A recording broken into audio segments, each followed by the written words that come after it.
Good morning, everyone. I am Rosalie Vitampos, one of the presenter of Educ 617 Educational Development.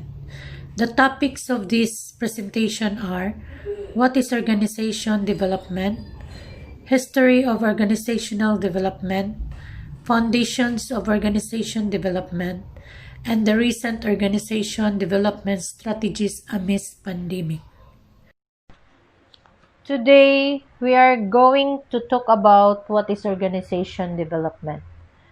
Organization development, or stands for OD, it is to deliberately plan organization-wide effort to increase organization effectiveness or efficiently. An organization development is both a professional field of social action and an area of scientific inquiry. However, an organization change becomes order of the day in the progressive organization around the world. An organization development, it is a system-wide application and transfer of behavioral science knowledge to the planned development, improvement and reinforcement of the strategies, structures, and processes that lead to organization effectiveness. This definition emphasizes several features that differentiated OD from other approaches to organizational change and improvement such as management, innovation, project management, and operation management. The point excludes changes is the morally imitate, thus who another organization are forced to study the organization by external pressure or undertaken morally for the sake of changing. According to Burke, organization development is a planned process of change in an organization's culture through the utilization of behavioral science, technology, research, and theory. The description focuses attention on culture as a target of change.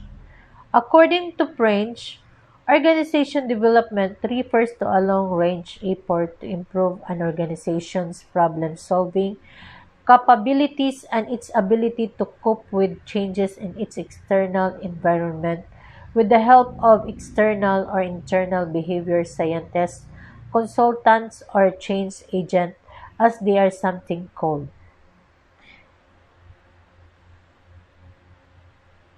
Organization development, it is an effort. First is a plan. Second is the organization wide. Third is the managed from the top. Fourth, to increase organization effectiveness and health through. And the fifth is to plan interventions in the organization processes using behavioral science knowledge. An organization development, it is a system-wide process of data collection, diagnosis, action planning, interventions, and evaluation. The aim are enhancing congruent among organizational structure, process, strategy, people, and culture. The second, developing new and creative organizational solutions. And the third is to developing the organization's self-renewing capacity. It occurs through the collaboration of organization members working with a change agent using behavioral science, theory, research, and technology. The OD approach to change treats the organization as a system. A system is an orderly group of logical related parts, principles, and beliefs. Alternatively, it is a grouping of arrangements that relate or interact with each other in such a way as to form a whole. Thus, this approach, the following characteristics are: total view, not a limited view; relationship between the organization and the environment and internal dynamics of the organization. The third, teams temporary, semi-permanent, and permanent continuous improvement. Fourth, internal personal communication. Fifth, individual self-awareness and self-acceptance, developing skills, knowledge, and ability of individuals. The characteristic of ODR, it is a plan, strategy to bring about organizational change. OD always involve a collaborative approach to change. OD programs include an emphasis on a way to improve and enhance performance. OD relies on a set of humanistic value about people and organization. OD represent a system approach. The second part of my report is all about the history of organization development. There are four stems of organization development. First is the T group. The second is the survey feedback technology. The third is the action research. The fourth is the productivity and quality of work life. When we say T group or the laboratory training, it is a participants learn from their own actions and the group's involving dynamic. Then, the developing reliable questionnaires, collection data from the personnel, analyzing it for trends, and feeding the result back to everyone for action planning. The third one is the action research is to diagnosing, taking action, re-diagnosing, and taking new action. And the fourth one is the productivity and quality of work life is to integrate social requirements of employees with technical requirements needed to do work and provided environment. Revolutionary values and beliefs of OD. According to Warren, organic system, mutual confidence and trust, rather than mechanical system or authority obedience. According to Richard, basic unit of change are groups, not individuals. According to Robert, away from resisting and fearing individuals' differences toward accepting and utilizing them. There are 6 radical departures from accepted values and beliefs of 1960s. First is the trust and respect for individual, open communication, decentralized decision-making, collaboration and cooperation, appropriate use of powers, authentic interpersonal relationship. The history of organization development, there are 4 current OD practice. Laboratory trainings, survey research feedback, action research, and the productivity quality of work life. Laboratory training background. Laboratory training began in 1946 when Kurt Levin was asked for help in research on training community leaders. A workshop was developed and the community leaders were brought together. At the end of its session, the researchers discussed the behaviors they had observed. Thus, the first T group was formed in which people reacted to data about their own behavior. The researchers drew 2 conclusions about the first T group experiment. First, is the feedback about the group interaction was a rich learning experience. Second, the process of group building had potential for learning that could be transferred to back-home situations. Applying the T group techniques to organizations gradually become known as a team building. The second is the action research and the survey feedback background. The action research contribution contribution began in 1940. The research needed to be closely linked to the actions. A collaborative effort was made to collect the organizational data, to analyze the cause of the problem, and then to devise and implement a solution. Then, further data was collected to assess the results. The Lakers applied System 4 to organization using a survey feedback process, which asked the members about the present and the ideals conditions about the organization, generated action plans to move the organization toward System 4 conditions.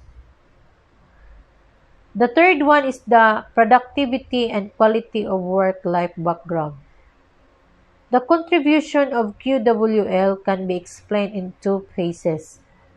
This phase was developed in Europe in 1950 based on the research of Eric Trest.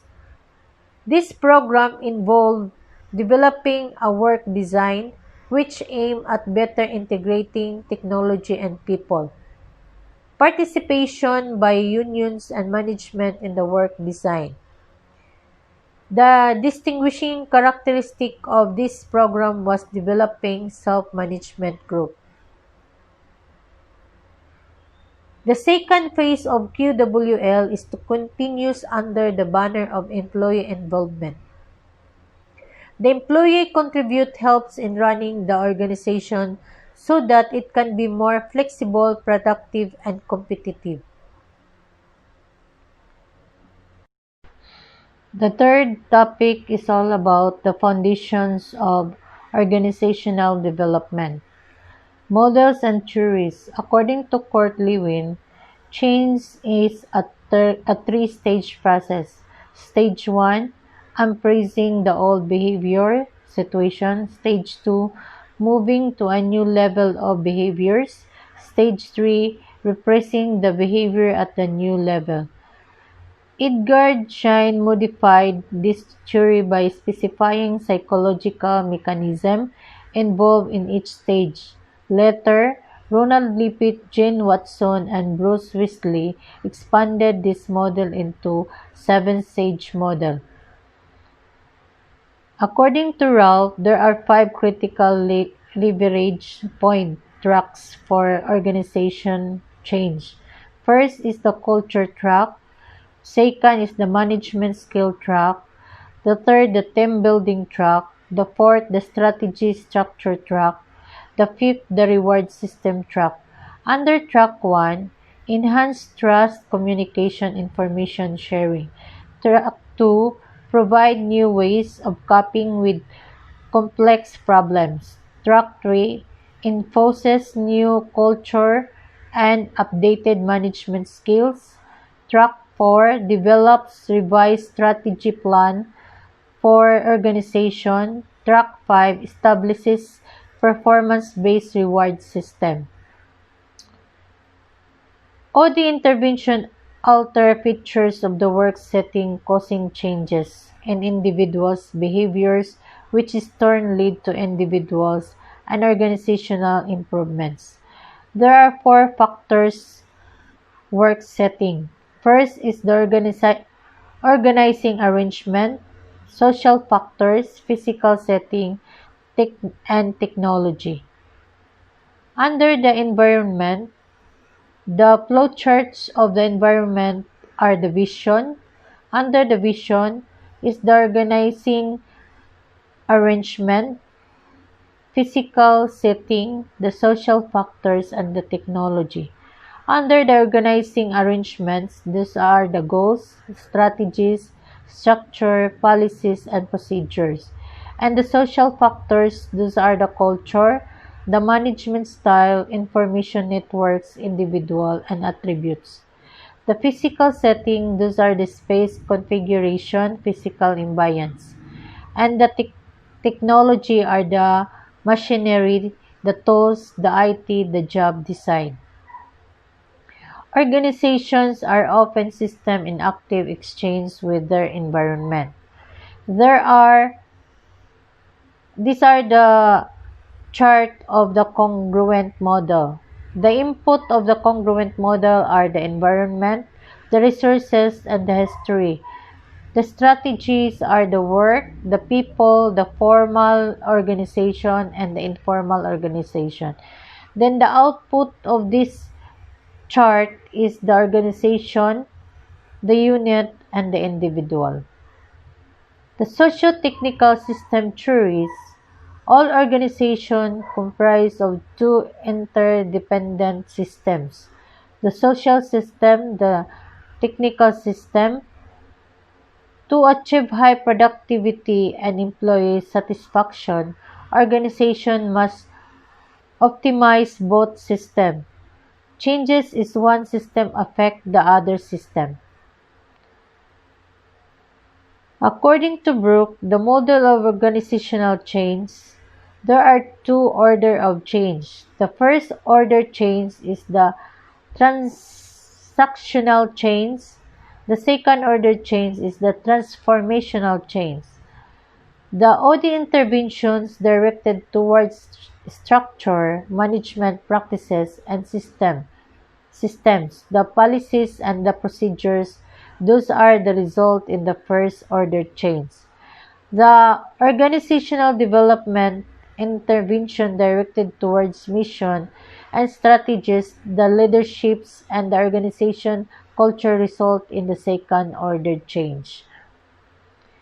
The participation and empowerment. The participation in the OD program is not restricted to elites or top people. It is extended throughout the organization. Ex- Increased participation and empowerment have always been central goals and fundamental value of organizational development. The participation enhances empowerment, and empowerment in turn enhances performance.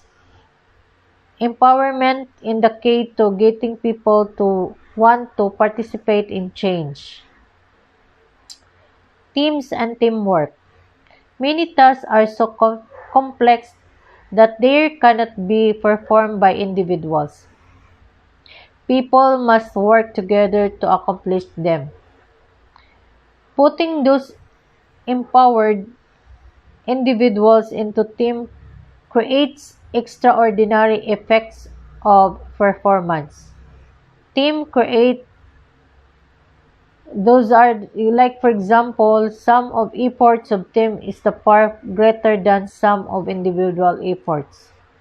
A number of OD interventions are specifically designed to improve team performance. Example, the team building, quality circle, and etc. The characteristic of successful team. First is to clear, elevating goal. Second is the result-driven structure.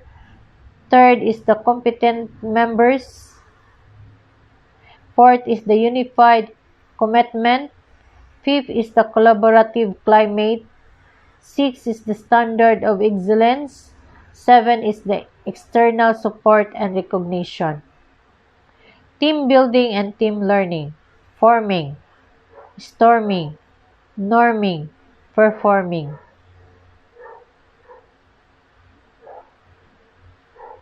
A parallel learning structure consists of steering committee and a number of working groups that study what is changes and needed, make recommendations of improvements, and monitors the change effort.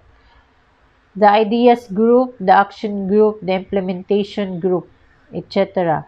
One or more top executives should be part of steering committee.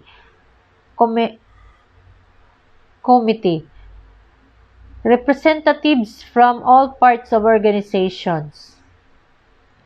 When to use it to develop and implement organization-wide innovations, to foster innovation and creativity within a bureaucratic system to support the exchange of knowledge and expert among performance or the performers,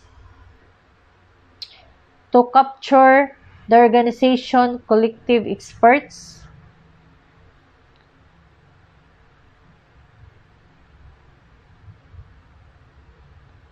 The normative reductive strategy of change. Norms from the basis for behavior and change comes through re-education, in which all old norms are discarded and replaced by new ones. Changes in normative orientations involve changes in attitudes, values, skills, relationships.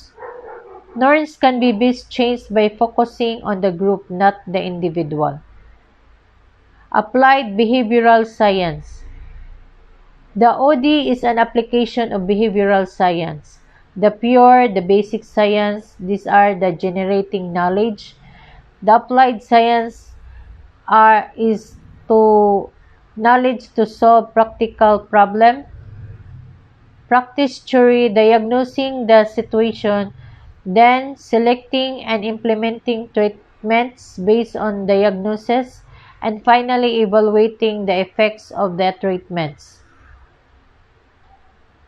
So, what helped me solve the problems? First is to practice the research and to practice the theory. This is the applied science. The pure and the basic science is the behavioral science research and the behavioral science theory. What helps me solve real problems? Action research, data collection, feedback of data to a client system members, action planning based on the data, taking action, evaluating result of actions.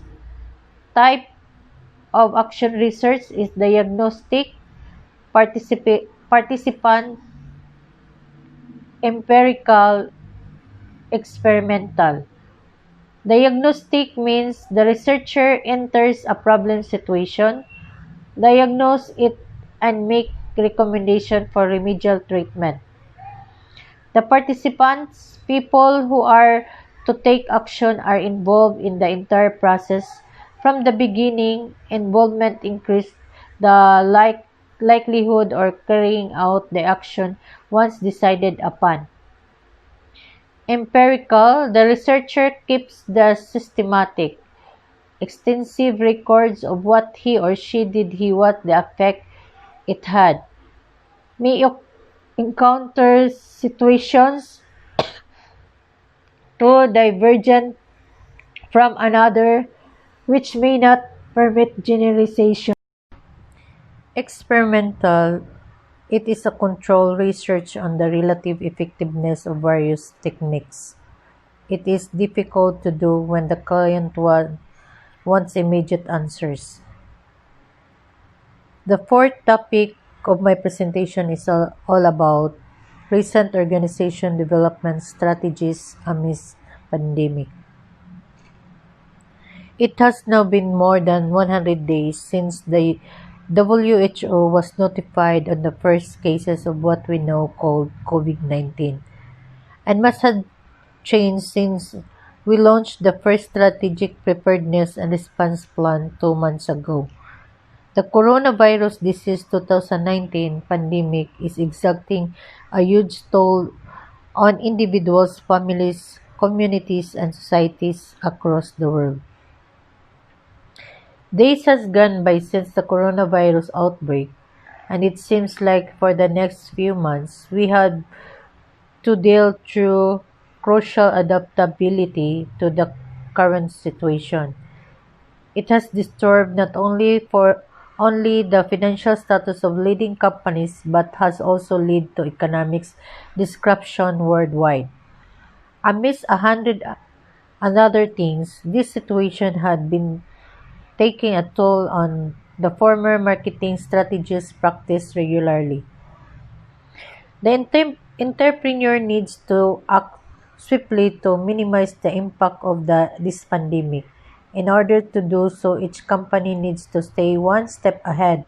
By being mindful of the consequences and acting accordingly, companies need to make an assessment on their annual budget and revenue to generate a positive income statements. From here on, we will discussing some of the leading strategies that can help people market this personal and business brands. Firstly, it is important to establish what your target audience is and the best means to gain their attention. One of the fastest ways to gain more visibility is through social media. Regardless of where you are in the world, social media is easily accessible. In times when people had been made to stay at home more, its popularity has greatly increased. Marketing your brands on Facebook, Instagram, Twitter, Snapchat, and etc. It's really beneficial at this point and it is very cost effective. A survey was conducted in India that measured that the increase in social media usage since the lockdown, and it shown there was an 87% increase as compared to the week before lockdown. Companies has benefit from this increase in the usage of social media, as this will ensure increased exposure on the brand. This will help establish a rise in customers. Advertisement in any form will play an influential role at the moment. Advertising through television commercials has become popular these days, and it's a great method to draw the public attention towards your purpose. Secondly, it is vital that you do not lose the attention of your existing customers. This can be done through various different techniques. One important aspect in marketing automation, the use of personalized emails or text messages, help generate 6 times more revenue.